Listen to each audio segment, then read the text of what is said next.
Why hello there. Today we look at Premier Omega S&P 300 37th America's Cup Limited Edition.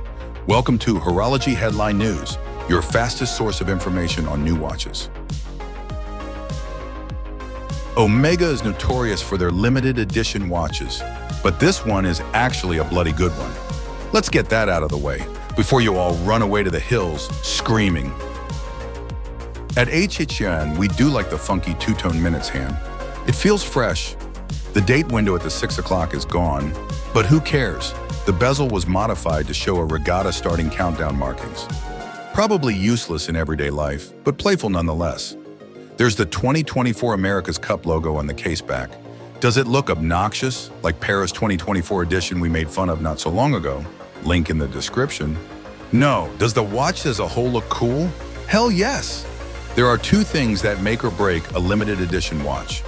Obviously, first is the design. The second one is the backstory. The America's Cup is the oldest international competition still operating in any sport. The prize was manufactured in 1848. Sailing might be not your cup of tea, but there's too much of history and achievements to ignore it. None of us, the landsmen of HHN, understand much of yachting, but watching those spaceships with sails made us all at HHN pause and wonder. What a combination of an ancient skill with the newest technology. So if you buy the backstory, you buy the limited edition. You might never sail in your life, but when you are bored out of your skull in a hopeless business meeting, one look at that watch can remind you there are better things in life. Or make you smile at least. Is this feeling worth paying a little extra? Sure it is. And here's the good news we saved for last.